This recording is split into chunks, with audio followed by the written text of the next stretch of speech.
Mudah-mudahan mudik baik itu dengan kendaraan konvensional BBM maupun mudik dengan kendaraan listrik tidak ada halangan suatu apapun, karena ini sudah ditentukan oleh PLN Unit Induk Distribusi Lampung mengadakan stasiun SPKRU sebanyak 55 stasiun pengisian kendaraan listrik umum. Mengingatkan kepada masyarakat untuk tetap berhati-hati dalam perjalanan mudik. Kami terbuka, sangat terbuka kepada masyarakat jika ada yang mau beristirahat. Kemudian tentu kepada pengguna kendaraan listrik nggak usah khawatir lagi perjalanan jauh, karena PLN sudah bukan hanya memikirkan, tapi sudah direalisasikan di setiap titik-titik strategis, khususnya di Lampung sebanyak 55 SPKLU ini sudah siap melayani pengguna kendaraan listrik.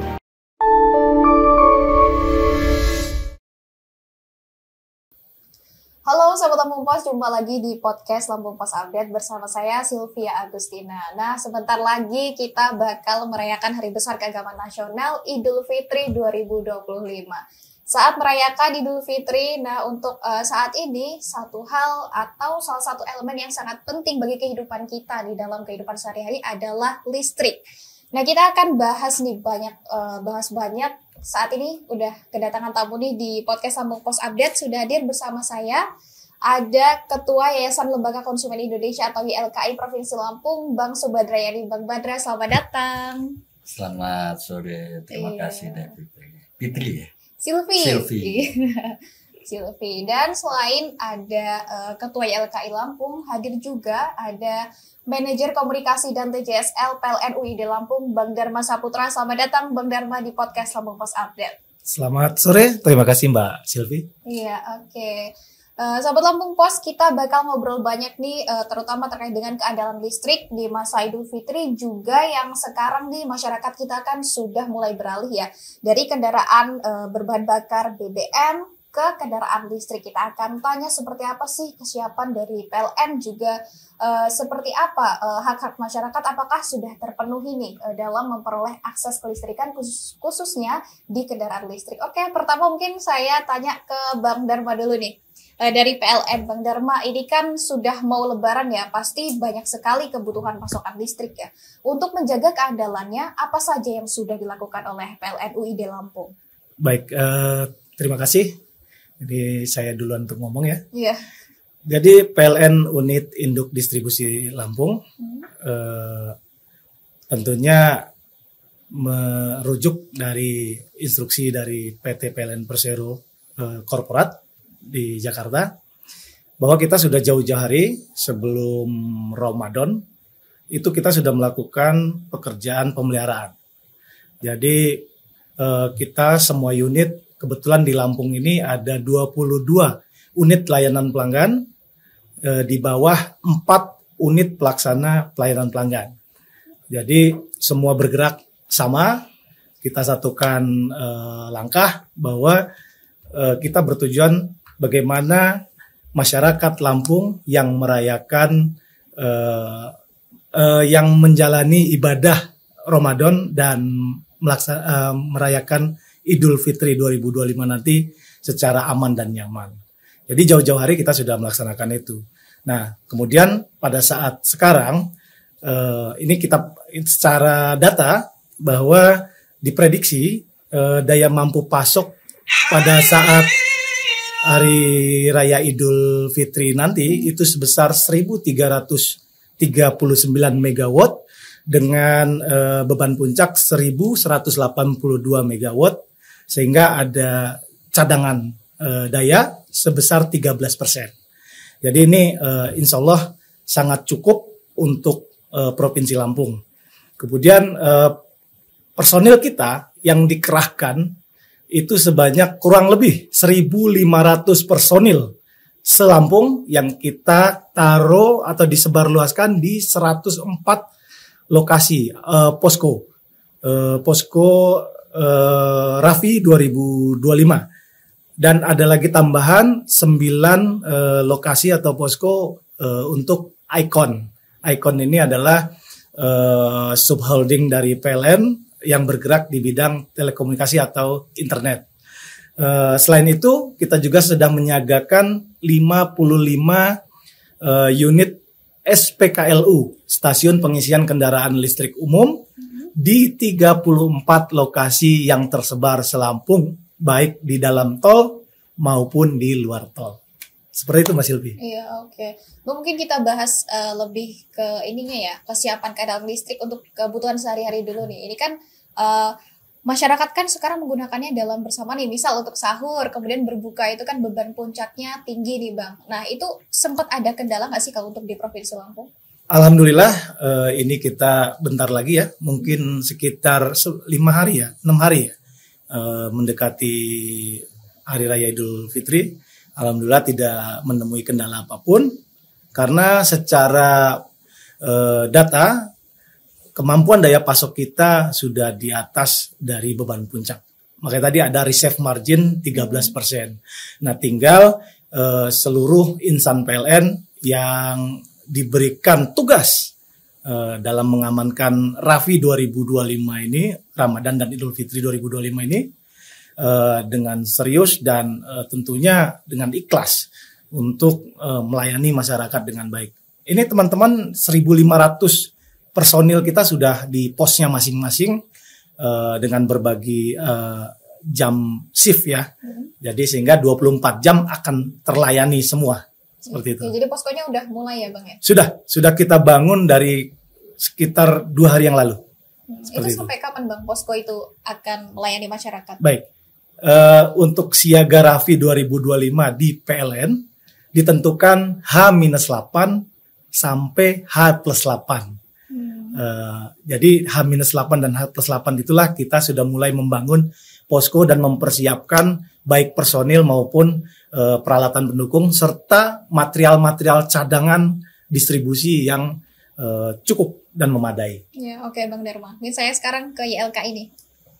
Bang Badra, Ya. ini kan banyak banget nih tadi yang sudah disampaikan sama Bang Dharma, ada yang posko nih, sama ada surplus pasokan juga ya untuk listrik kita. 13%. Sama ada juga penyediaan SPKLU di sejumlah jalur yang dilalui oleh para pemudik. Nah, kalau YLKI menilai seperti apa sih? Apakah itu sudah mencukupi kebutuhan masyarakat kita atau seperti apa? Kalau kita lihat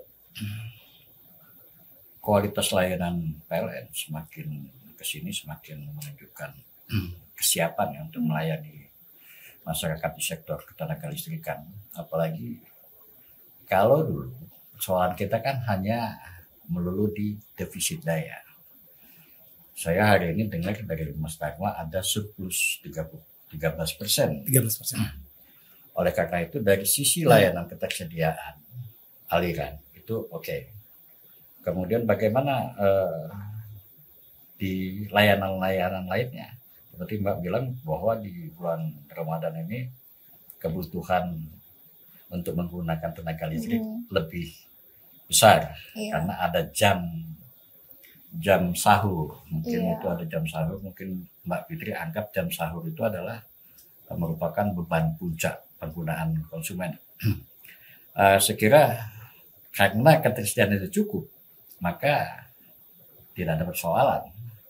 Dan dalam bulan Ramadan ini pengaduan tentang pemadaman hanya sifatnya gangguan ya, gangguan lokal dan memang ada gejala pencurian kabel ya, alat PLN, kabel di jalan-jalan, di gardu-gardu jalan itu dicuri oleh masyarakat, pencuri ya.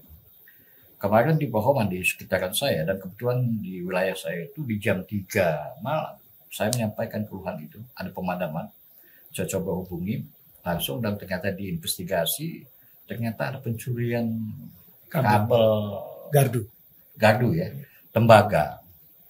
Oleh karena itu saya coba file ke Pak Haryadi UP3 ya, manajer UP3 Tanjung Karang itu, kenapa ini persoalannya?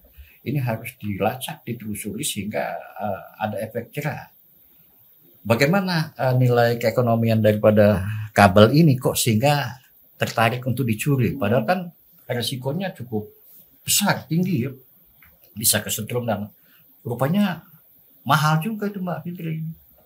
Harga kabel itu tembaga itu ya, sampai ya kisarannya ya cukup ya, mereka tergiur lah oleh harga penjualan itu sehingga muncul banyak pencurian-pencurian seperti itu.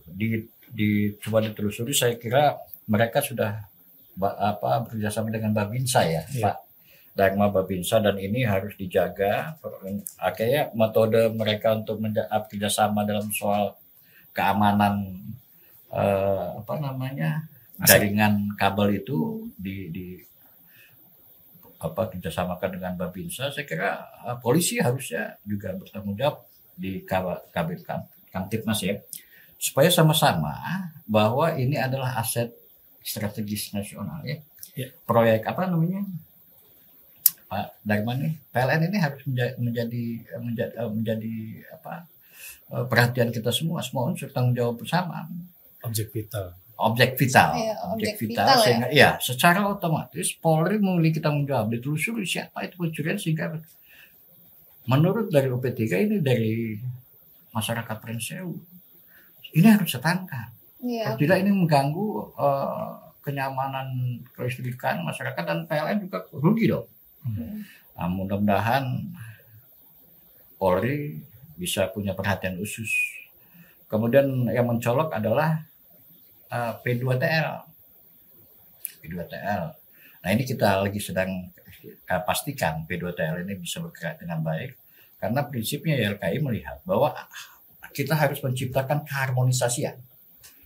Artinya PLN dengan konsumen itu tidak saling bermusuhan, tapi sama-sama saling menjaga, menumbuh kembangkan supaya PLN baik dan diterima pelayanannya oleh masyarakat secara baik. Tentunya perlu keharmonisasian. Kalau P2TL ini dilakukan tanpa kisi-kisi, tanpa petunjuk, tanpa aturan yang jelas, maka timbullah kesalahpahaman antara pelanggan dengan PLN. Justifikasi pelanggaran di P2TL itu harus jelas, cara penanganannya juga. Saya kira ini nanti kita bicarakan dengan pihak PLN bagaimana P2TL itu, sehingga banyak masyarakat merasa tidak mencuri. Tapi dalam BAP, dalam pertemuan di P2TL itu dijustifikasi pencuri. Nah ini kita harus selesaikan supaya ini tidak masuk dalam proses litigasi, selalu berperkara. Karena ini harus jelas bagaimana. Yang lain saya kira sudah cukup baik. Respon PLN terhadap keluhan pelanggan itu direspon secara baik, dan kemudian juga YLKI mendorong bahwa ada salah satu program yang hari ini mungkin ada kenaikan ya Pak Dharma minatnya untuk menggunakan PLN Mobile. Iya, PLN Mobile. Ya. Dan PLN Mobile ini saya kira sangat bermanfaat buat masyarakat. Hanya saja pemanfaatan handphone sebagai alat komunikasi di semua kebutuhan masyarakat, kebutuhan hidup kita sehari-hari itu tidak juga digunakan oleh rata-rata si pengguna handphone. Kadang-kadang pengguna handphone ini menggunakan ini untuk WhatsApp, sarana hiburan, sarana untuk berkomunikasi antar keluarga, antar teman dan sebagainya, tapi tidak memperhatikan aplikasi yang berbentuk pelayanan. Iya, padahal ada aplikasi yang memudahkan kita. Ya. Karena PLN Mobile ada beberapa layanan-layanan yang bisa memudahkan masyarakat. Misalkan keluhan gangguan, dia bisa melalui PLN Mobile. Kemudian dia bisa melayani pemasangan baru. Dengan sistem digital ini, maka tidak ada pihak ketiga, spekulan atau dikenal calok lah ya. Iya. Karena calok ini walaupun sedikit, dia mengambil keuntungan, sehingga ini kan membuat calon pelanggan ya kalau dia pemasangan baru. Kemudian juga ada jenis layanan di PLN Mobile itu pencatatan meter secara mandiri. Artinya masyarakat menggunakan PLN Mobile ini sangat sangat besar manfaatnya. Bagaimana dia tahu penggunaan KWH yang digunakan di rumahnya itu, sehingga dia bisa mempersiapkan biaya PLN yang digunakan. Banyak jenis layanan PLN yang bisa dilakukan melalui PLN Mobile. Hanya saja saya juga minta nanti dari Pak Dharma, dari data, apakah ada kecenderungan kenaikan persentasenya penggunaan pemanfaatan PLN Mobile ini? Ya. Saya kemarin pernah berdiskusi dengan unit induk distribusi soal penggunaan PLN Mobile ini, Mbak Fitri. Justru banyak yang digunakan di daerah UP3 Metro ya. UP3 Metro itu dari persentasenya 95 atau 98% ya penggunaan itu. Nah ini juga saya juga minta diyakinkan oleh Pak Darman berdasarkan data itu. Nah ini apa yang melatar belakangi masyarakat Metro itu sangat tertarik aktif menggunakan PLN Mobile ini. Nah ini YLKI juga berkepentingan untuk mensosialisasikan penggunaan PLN Mobile dan akhirnya YLKI juga berkurang nih pengaduan-pengaduan yang masuk itu pada YLKI, sehingga bisa secara mandiri untuk menyampaikan berkomunikasi dengan PLN langsung. Iya, oke Pak Badra. Mungkin saya ingin lebih tahu nih soal PLN Mobile. Bang Darmo bisa dijelaskan seperti apa sih PLN Mobile yang dimiliki PLN ini? Iya, PLN Mobile ini memang dirancang oleh PLN menjadi super apps-nya PLN. Jadi semua kebutuhan masyarakat, baik itu kelistrikan maupun non kelistrikan, itu kita sediakan di PLN.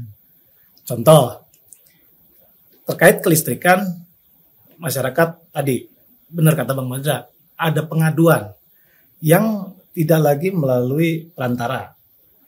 Kadang kan kalau kita melihat ke belakang, kalau ada gangguan lampu di rumahnya saja, itu sibuk mencari siapa yang mau saya telepon, ya kan gitu. Yang sekenalnya dia, iya kalau benar itu orang PLN, kalau bukan menjadi nanti menjadi lain lagi ceritanya seperti itu. Nah dengan adanya beberapa fitur layanan di dalam PLN Mobile itu, salah satunya tadi pengaduan, pembelian token, pasang baru, kemudian tambah daya. Ini yang bicara tentang kelistrikan ya. Itu semuanya menjadi tidak berbatas. Jadi borderless. Jadi kita pelayanan itu langsung antara penyedia layanan dengan pengguna, masyarakat, pengguna atau konsumen. Jadi kita menghilangkan batasan ataupun barrier antara pelanggan dengan penyedia layanan. Kemudian ada lagi di PLN Mobile sendiri yang tadi saya sebutkan adalah non kelistrikan, non ketenaga listrikan. Di situ disediakan lagi ada kita namanya Beyond, yaitu internet PLN.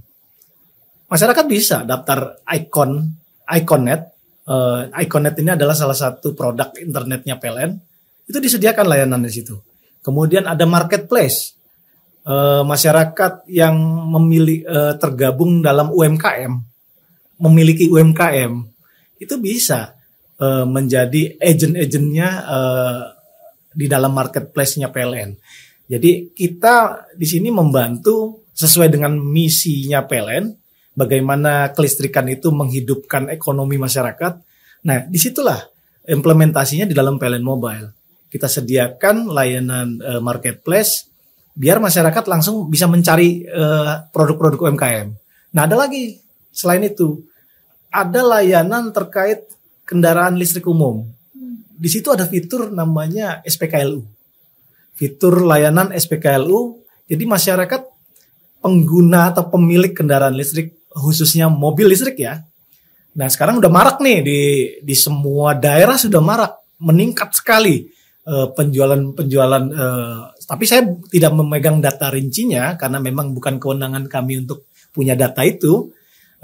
Tapi kita lihat dari pertumbuhan beberapa dealer-dealer atau showroom kendaraan listrik di tiap kota dan kabupaten itu sudah ada. Di Lampung luar biasa banjir. Di Jakarta, wah kalau kita jalan sebentar aja, taksi-taksi bandara itu udah banyak pakai kendaraan listrik. Nah, artinya masyarakat sudah banyak ketertarikannya dengan mobil listrik khususnya yang mungkin sekarang harganya sudah variatif dan sudah ada juga harga yang sudah seimbang dengan kendaraan BBM ya.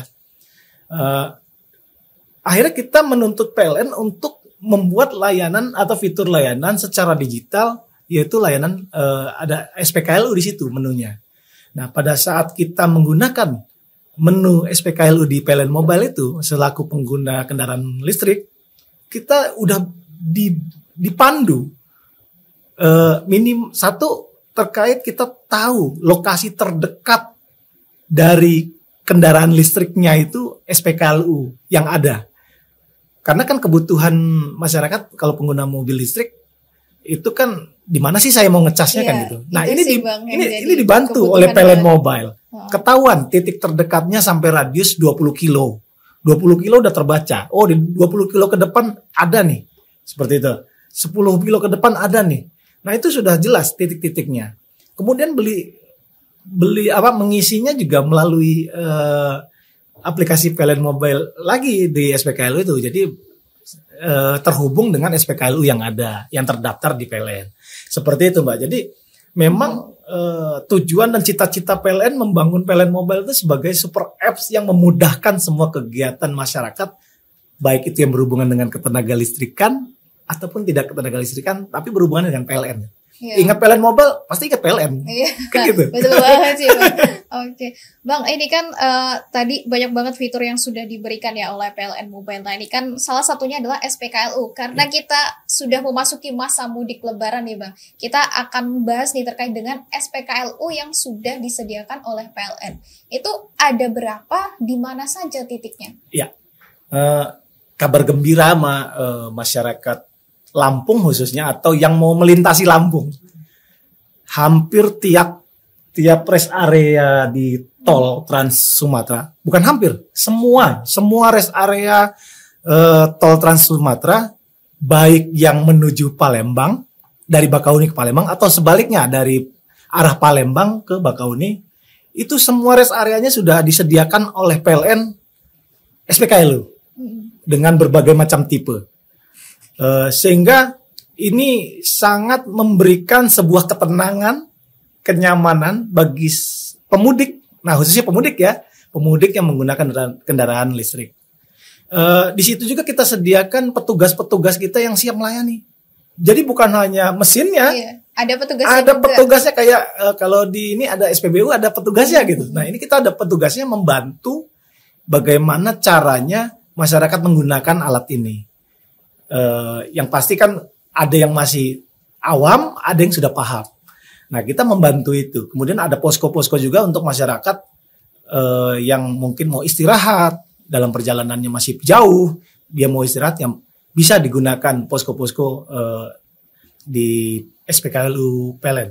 Nah, untuk kemudian itu bisa pakai PLN Mobile tadi ya? Iya, untuk jumlahnya, tadi saya belum cerita. Untuk jumlahnya Selampung ini ada 55 mesin SPKLU 55 yang dipasang di 34 jalur. Titik 34 jalur yang tersebar Selampung. Bahkan di pesisir barat saja sudah ada. Jadi kalau ada ke Jalinbar mau ke Bengkulu lewat Pringsewu, itu ada stopan pertama. Yang pertama nih di kantor PLN unit induk distribusi Lampung sudah ada. Nah, ini fast charging. Nah, kemudian nanti menuju ke arah pesisir barat, nanti di Talang Padang, kantor PLN Talang Padang itu udah ada. Karena kebetulan pinggir jalan. Yeah. Nanti mencapai di pesisir barat di Krui, kantor PLN Krui, itu juga sudah ada. Sehingga memang kita menjaga itu semua. Bagaimana masyarakat dengan tenang. Begitu juga di lintas timur di Sribawono sudah kita pasang juga SPKLU sampai ke unit 2 sana. Jadi totalnya itu 55 SPKLU mesinnya dipasang di 34 titik. Nah, ini ada kabar gembira lagi. Insya Allah besok di tanggal 27 Maret 2025 ini akan kita resmikan satu titik lagi yaitu di Pelabuhan Bakauheni. Jadi ada 2 mesin atau 2 unit SPKLU yang kita pasang di Pelabuhan Bakauheni. Nanti jadi totalnya nanti bukan 55 lagi, jadi 57. di 35 lokasi strategis. Kenapa dipasang di Pelabuhan Bakauheni? Jadi kalau ada masyarakat yang mudik mungkin sudah mulai kehabisan karena macet di Merak, itu dia bisa singgah dulu di situ untuk mengisi sesaat untuk melanjutkan perjalanan. Nanti disambut lagi dari Pelabuhan Bakauheni itu ada di kilometer 20B. Iya, di 20A. 20A sudah ada, 49A sudah ada, dan seterusnya sampai ke arah Mesuji. Jadi masyarakat pemudik yang menggunakan kendaraan listrik yang mau melintasi Lampung atau yang mau masuk Lampung tidak perlu khawatir lagi, sudah siap semua sama PLN. SPKLU-nya sudah tersebar. Seperti itu. Ya, oke. Sekarang saya mau ke Bang Badra nih. Bang, tadi dari yang diceritakan Bang Dharma nih, gimana menurut Abang? Apakah ini sudah PLN ini sudah sangat siap mendukung transformasi dari kendaraan BBM ke kendaraan listrik bagi masyarakat kita? Ya, harus diakui bahwa PLN merupakan satu sistem daripada kendaraan listrik itu.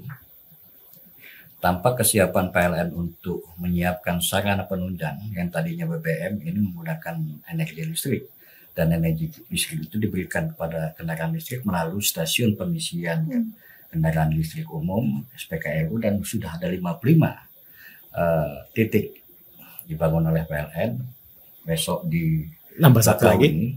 Dan kalau kita lihat load factor jumlah kendaraan yang mudik pada saat Lebaran ini, saya pastikan itu bisa mampu untuk melayani kendaraan listrik tanpa harus berantri. Ya.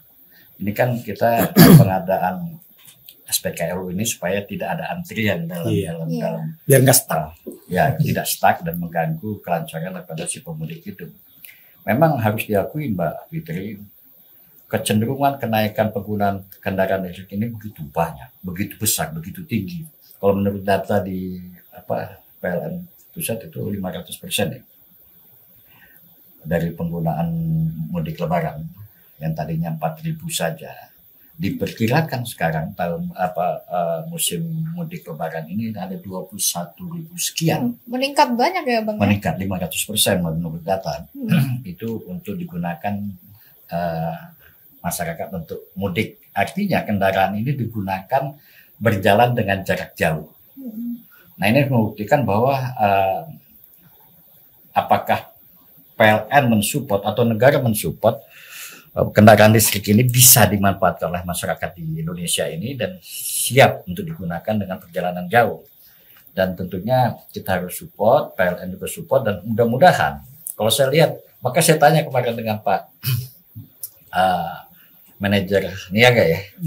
Pak Wira, yang memang dia bersama-sama Pak Dharma selalu memonitor kesiapan SPKLU. Saya kira tidak ada masalah untuk penggunaan ini, dan SPKLU di Lampung ini oleh UID melampaui beberapa jalur mudik Lebaran.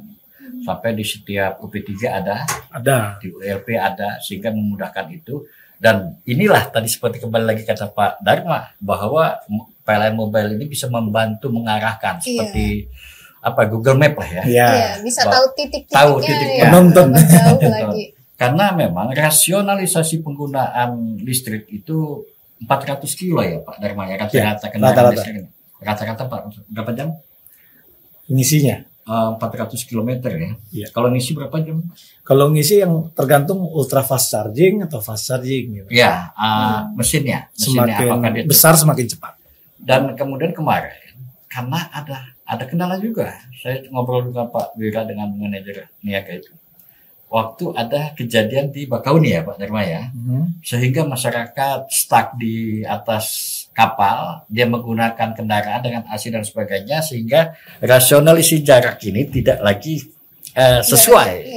Karena kebanyakan digunakan pada saat start antri. Ya, antri. Nah, ini juga maka dijawab oleh PLN dengan mendirikan SPKLU di Bakauheni besok, supaya mengantisipasi kalau ada stagnasi di dermaga Bakauheni atau Merak. Iya, jadi ketika di mudik ini mengalami kepadatan ya, mungkin kemacetan, jadi penggunaan listriknya penggunaan listriknya bisa pemasangan besok ini ya Lebih Bang. besar, di ya. belakang Kan kalau ini. mobil antri itu kan pasti Iya. pakai AC kan, Iya, tetap tetap pakai. terkuras kan gitu. Betul banget. Sehingga Iya. rasionalisasi kilometernya tidak Iya. tidak sesuai Harusnya lagi. 400 kilo jadi Jadi- turun kan. Iya, Itu, oke. Mbak Fitri. Oke. Yakinlah, mudah-mudahan saya juga akan tegur PLN. Iya. Ini gimana nih, kok PLN nggak bisa ngelayan pemudik nih kan gitu. Iya, tugas YLKI ya Iya, untuk sama. memastikan Memberikan agar masukan sebagai iya, mitra. memberikan ya, masukan untuk gimana Kebaikan. konsumen kita bisa memperoleh yang terbaik Layanan nih, yang baik, layanan yang baik. Tapi Oke. selagi nggak ada komplain dari YLKI, artinya ini memang diterima dengan baik oleh Wah. YLKI PLN. Iya. Langkah-langkah dan upaya PLN. Bagus, Pak. Iya. Upayanya bagus. Iya, oke, menarik sekali perbincangan kita dari mulai persiapan kelistrikan Lebaran ya, dari persiapannya hingga sampai upaya PLN dalam mendukung ekosistem kendaraan listrik Ya. yang ada di Indonesia, khususnya di Provinsi Lampung. Oke, mungkin terakhir saya mau ke Pak Badra dulu, bisa disampaikan pesan ke masyarakat nih, mau Lebaran nih. Oh iya. Ya semoga bisa menjalankan ibadah puasanya dengan khusyuk dan bernilaikan ibadah sehingga juga berdampak kepada kesehatan. Selamat menunaikan ibadah puasa sekaligus merayakan Hari Raya Idul Fitri. Mudah-mudahan mudik baik itu dengan kendaraan konvensional BBM maupun mudik dengan kendaraan listrik tidak ada halangan suatu apapun karena ini sudah ditunjukkan oleh PLN unit induk distribusi Lampung mengadakan stasiun SPKLU sebanyak 55 stasiun pengisian kendaraan listrik umum di jalur mudik daerah Lampung. Saya kira berhati-hati di jalan dan tetap bersemangat. Iya, semangat, hati-hati di jalan, semoga Hati-hati selamat di sampai tujuan. Iya. Oke, terima kasih Bang Badra. Sekarang nih Bang Dharma, pesan apa yang ingin disampaikan kepada masyarakat dari PLN? Kami dari PLN tentunya kurang lebih sama dengan YLKI, mengingatkan kepada masyarakat untuk tetap berhati-hati dalam perjalanan mudik. Ini kita kepada masyarakat yang di tengah jalan nanti kelelahan, ya, ada posko PLN di sana. Ibaratnya kami terbuka, sangat terbuka kepada masyarakat jika ada yang mau beristirahat. Kemudian tentu kepada pengguna kendaraan listrik nggak usah khawatir lagi perjalanan jauh. Berulang kali saya bilang nggak usah lagi khawatir untuk melakukan perjalanan jauh, terutama dalam masa mudik ini, karena PLN sudah bukan hanya memikirkan, tapi sudah direalisasikan di setiap titik-titik strategis, khususnya di Lampung sebanyak 55 SPKLU ini sudah siap melayani pengguna kendaraan listrik. Kemudian jangan lupa selalu gunakan PLN Mobile. Iya. Karena PLN Mobile memang dirancang menjadi super apps nya PLN untuk memudahkan setiap urusannya masyarakat kepada PLN. Jadi PLN Mobile harus tetap ada dalam genggaman.